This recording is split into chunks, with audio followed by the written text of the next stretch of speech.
David, there is something that I've wanted to talk to you about for a long time, and we will get to it, the debate around should the United States or should the United States not export some form of AI chip to China, and we will get to it. But I'm sure you can appreciate, the AMD and OpenAI agreement is very interesting. And so as a place to start, could I just ask your sort of interpretation of what it signals when you have a US chip maker like AMD after NVIDIA and one of the frontier model shops like OpenAI working so closely together on infrastructure?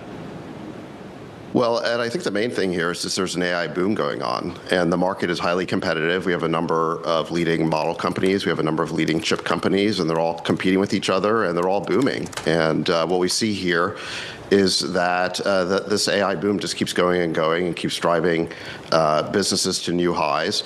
And this is all a result of President Trump's pro-innovation, pro-export, pro-AI policy. We saw this help drive U.S. GDP to a 3.8% growth rate in the second quarter. So I think this boom just seems like it's going to keep going and going.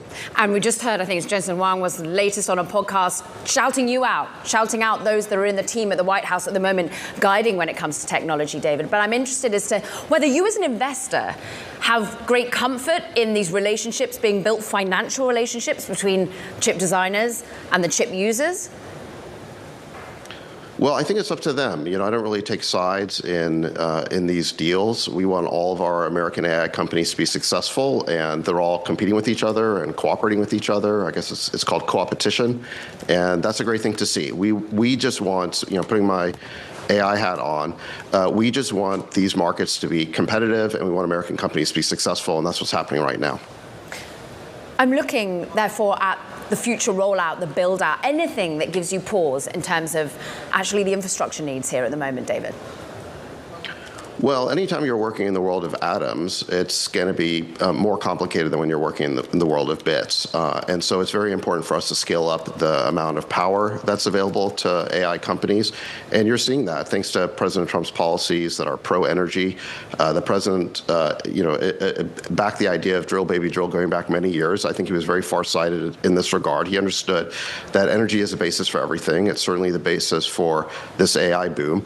And we're in the process of allowing a lot more power generation in the U.S. President Trump is allowing so-called behind-the-meter power generation. In other words, these AI companies can stand up their own power generation. We need to squeeze more out of the grid, and we're enabling new oil and gas and nuclear, so all of the above. So I think that energy is the main thing, and President Trump is supporting that. David, final question on AMD and OpenAI. Did the parties consult the White House about moving forward with this arrangement and their plan to work together? No. I mean, not with me, and I wouldn't expect them to. We just don't get involved in the deal making between private companies. Again, we're here to create a policy environment that is supportive for all of our AI companies. I appreciate that. Okay, so David, I asked you to come on the program because we spoke at the end of last week for a story that was done out of DC on the idea of, well, what is a China hawk? But also within that broad description, should the United States or should the United States not export deprecated AI chips to China? You've been very generous with your time, but I just invite you again for our Bloomberg Tech audience, explain how you view yourself in this debate and what you think is strategically most important for this country. Well, first of all, I would say that I consider myself to be a China hawk. I want the U.S. to win this AI race. We understand that China is our main competition globally in this AI race, and we want to do everything we can to win. And President Trump, in his AI speech on July 23rd, laid out some of the tentpoles of that strategy. We need to be pro-innovation, we need to be pro-infrastructure and pro-energy, and we need to be pro-export so that the American technology stack dominates the world. So this is all in the service of the United States winning this AI race. We understand that it's going to have major economic and national security ramifications, and we're in it to win it. There is a lot of focus on the direct-to-China part, but the other way that some look at it is there is a marketplace outside of America and outside of China, the Middle East being an example. What's your position on that, and whether the United States wants to kind of leave the world open to China to sell its own technology? Well, there was a view in the previous administration that we shouldn't sell chips to many countries, including the resource-rich Gulf states. And I think that was a major mistake, because every time you tell a country that they can't buy the American tech stack, what's their reaction going to be? They're going to turn to China and adopt the Chinese tech stack. I have a very simple metric for measuring whether we're winning the AI race, which is global market share.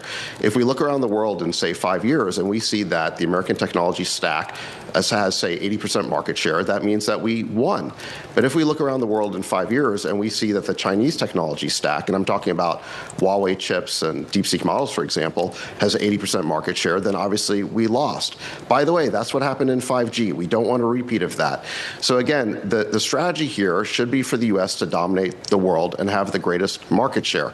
And I think this is pretty obvious to everyone in Silicon Valley, because we understand that the way to win technology races is to have the biggest ecosystem. If you're a technology platform, you want to have the most developers using your API. If you're an app store, you want to have the most apps in your app store. In a similar way, we want as many users on the American technology stack as possible.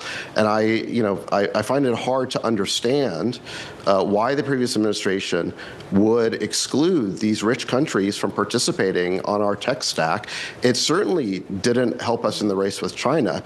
If anything, President Trump's policy boxes out China from the Middle East, whereas the previous administration's policy forced these countries into China's arms. You've reworked, therefore, the diffusion ideals set by the previous administration. But when you're allowing only less powerful chips, I think the president even called them obsolete versions of NVIDIA's chips into China, does that mean that ship of innovation in China has already sailed because they need to have the most sophisticated and they're going to have to build it themselves? Well, I think when you're talking about what we export to China, that's obviously going to be a very complicated question, and there's arguments on both sides. I think there's a pretty strong argument for not selling China our latest and greatest chips, because that would be too beneficial for them. However, if you don't sell them anything, then like you're saying, that will accelerate their desire to be independent of the American stack. And so I do think there is a compelling argument for selling them let's call it deprecated American chip, or it's a less great American chip. And by the way, this is why the Biden administration approved the H20 in unlimited quantities for export to China. Now, when President Trump came in, he said that those H20 sales have to be licensed, and they're subject to a 15% surcharge. And nonetheless, all the people who approved the Biden policy started attacking President Trump. I think this is just a classic case of no one had a problem with it until President Trump agreed to do it. David, Jensen Huang went on Brad Gerstner's podcast, and there was a reaction to what he said. You would point out you are an official of the government. Jensen is a private citizen and CEO. But at the root of what he was saying was also the idea of talent. Many talented computer scientists and engineers come from China. I think that was the point he was making. But the personnel part of this story, where do you stand on that? Well, it's true that something like half the world's AI researchers are from China. And so I do think that we have to somehow be open to working with this talent, or allowing this talent to use the American chip stack to some degree. So it's a complicated question always of what you allow China to do. But I think Jensen was making a point there about, again, the talent pipeline, and we have to be open to it to some degree. Again, I consider myself to be a China hawk, but I wasn't triggered by what Jensen said, because I watched the entire 2-hour podcast, not just the 30-second clip, and I understood what he was trying to say in context. And it is a nuanced question. And look, let me just say to all these people who are criticizing Jensen, what have you done to help us win the AI race? I can't think of a more strategic asset in the AI race than NVIDIA and Jensen himself, who for 30 years have been working on these GPUs. And Jensen is a source of huge American advantage in this AI race. So let's show him a little bit of grace here.